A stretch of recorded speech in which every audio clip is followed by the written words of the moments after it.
দর্শক স্বাগত জানাচ্ছি কালের কণ্ঠের এক কথায় উত্তর অনুষ্ঠানে। আজ আমার প্রশ্নের মুখোমুখি হবেন বিএনপির জাতীয় নির্বাহী কমিটির সদস্য অ্যাডভোকেট রফিক শিকদার, আর আপনাদের সাথে আছে আমি সাদমান সাকিব। তো শুরু করা যাক। আপনার জন্মস্থান কোথায় এবং কোন তারিখে? আমার জন্ম ব্রাহ্মণবাড়িয়া বাঞ্ছারামপুর উপজেলায়।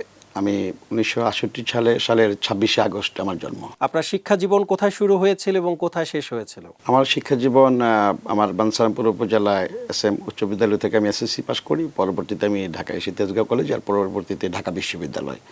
আপনার বিয়ের তারিখ কবে এবং কাকে বিয়ে করেছেন? আমার বিয়ের তারিখ 1995 সালের 8 সেপ্টেম্বর। আমার স্ত্রী ফরিদা ইয়াসমিন শিকদার, তিনি বর্তমানে উইলস লিটল ফ্লাওয়ার স্কুলের ইংলিশ ভার্সনের সিনিয়র টিচার। আপনার সন্তান সংখ্যা কতজন এবং তাদের নাম কি? আমার সন্তান 3 জন। বড় সন্তানের নাম রাফিনুল ইসলাম শিকদার, মেয়ে রাফিদা ইসলাম শিকদার এবং ছোট ছেলে রাজিন ইসলাম শিকদার। রাজনৈতিক জীবনে আপনার ভয়ঙ্কর স্মৃতি কি, যা মনে পড়লে এখনো গা শিউরে ওঠে?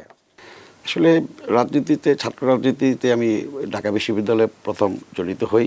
রাজনীতি একটা আর্ট, একটা শিল্প। আর আমার বাড়ি যেহেতু ব্রাহ্মণবাড়িয়াতে, আমি শিল্প সাহিত্য সংস্কৃতি থেকে আমি সেখান থেকে বেরিয়ে বড় হয়েছি। তো আমি ঢাকা ইউনিভার্সিটিতে এসে যখন আমি দেখলাম যে একটি সরকারকে, গণতান্ত্রিক সরকারকে সরিয়ে দিয়ে একটি স্বৈরাচার সরকার প্রতিষ্ঠিত হয়েছে হোসেন মোহাম্মদ এরশাদ, তখন আমি দেখলাম যে আমাদের ঢাকা বিশ্ববিদ্যালয়ের ছাত্ররা এরশাদ বিরোধী আন্দোলনে ঝাঁপিয়ে পড়েছে। আমিও তাদের সাথে অধিকার আদায়ের জন্য। রাজনীতিতে আপনি সবচেয়ে কার বেশি সহযোগিতা পেয়েছেন?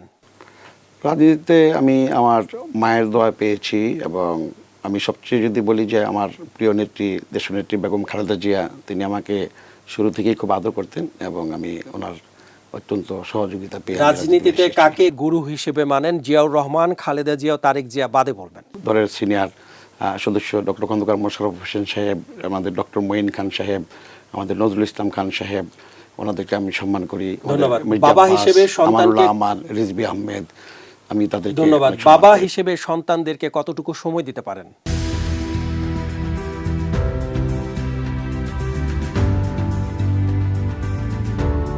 আসলে রাজনীতি করতে এসে যেভাবে সময় দেওয়া দরকার ছিল সেভাবে সময় দিতে পারিনি, তারপরেও তারা আমার প্রতি সন্তুষ্ট আছেন। রাজনীতিতে কি কারণে বা কোন পরিস্থিতিতে যুক্ত হয়েছিলেন?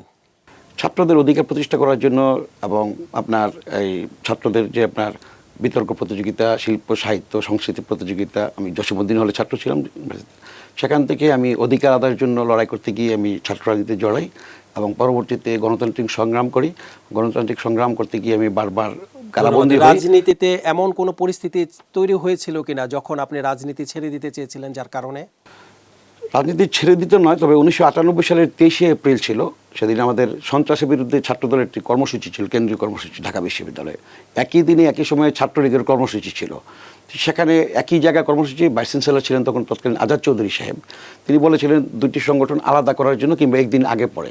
তো আমাদের যেহেতু আগে দেওয়া ছিল কর্মসূচি, সেদিন আমরা আইনি চৌধুরী আমাদের তখন ছাত্রদলের প্রেসিডেন্ট ছিলেন, আইবুল নবী সেক্রেটারি ছিলেন, আমি তথ্য গবেষণা সম্পাদক ছিলাম। কিন্তু তারা না পিছানোর কারণে একই প্রোগ্রাম শুরু হয়নি, মধু ক্যান্টিন থেকে গণ্ডগোল যুদ্ধ শুরু হয়ে যায়।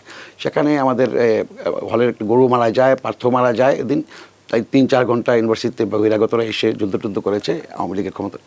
আমাকে সহ 45 জন ছাত্রনেতাকে, জসীমউদ্দিনের নিরীহ ছাত্রদেরকেও গ্রেপ্তার করে কন্ট্রোল রুমে নিয়ে যায় এবং আমাকে ক্ষত বিক্ষত করা। আমি সেন্সলেস ছিলাম প্রায় অনেকক্ষণ, কতক্ষণ ছিলাম আমি জানি না। তখন আমার কাছে খুব কষ্ট হয়েছে এবং আমি তখন ভেবেছি যে রাজনীতি কি এমন নির্মম হওয়া উচিত যে ছাত্রদের গায়ে এই পুলিশ দিয়ে আঘাত করাবে, এবং সাধারণ ছাত্র যারা ক্লাসে ছিল, ক্লাস থেকে তাদেরকে নিয়ে গেছে। আরেকটি প্রশ্ন যেতে চাই, আপনার পছন্দের রাজনৈতিক ব্যক্তিকে? এবার আপনি সবার নাম বলতে পারবেন, জিয়াউর রহমান, খালেদা জিয়া, তারেক জিয়া, এবং দেশের বাইরে সবার নাম বলতে পারবেন। ওকে, যদি বলেন যে পছন্দের রাজনীতি আমাদের দেশে, আমি যদি বলি যে আমি যাদের নাম শুনেছি ইতিহাস থেকে, সেটা আপনার এই মাওলানা ভাসানী থেকে শুরু করে যারা আপনার কোনো বৃত্তবৈভ সৃষ্টি করেন।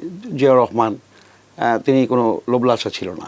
তিনি যদিও বলতে পারেন যে তিনি কি রাজনীতিবিদ ছিলেন, বরং আমি বলি এভাবে যে স্বাধীনতার যুদ্ধটা যদি একটা রাজনৈতিক অধ্যায় হয়, তো সেই যুদ্ধে যারা ঝাঁপিয়ে পড়েছে, নিজের নামে হোক আরেকজনের নামে হোক, মানে ঘোষণা দিয়েছে, তো সেই ব্যক্তিটি পরবর্তী রাজনৈতিক অধিকার। প্রশ্ন করতে চাই, আপনি এখন পর্যন্ত কোন কোন দেশ ভ্রমণ করেছেন? না, আমি অনেক দেশ ভ্রমণ করিনি। আমি এই সৌদি আরবে গিয়েছি আর দুবাই গিয়েছি। ধন্যবাদ। ধন্যবাদ।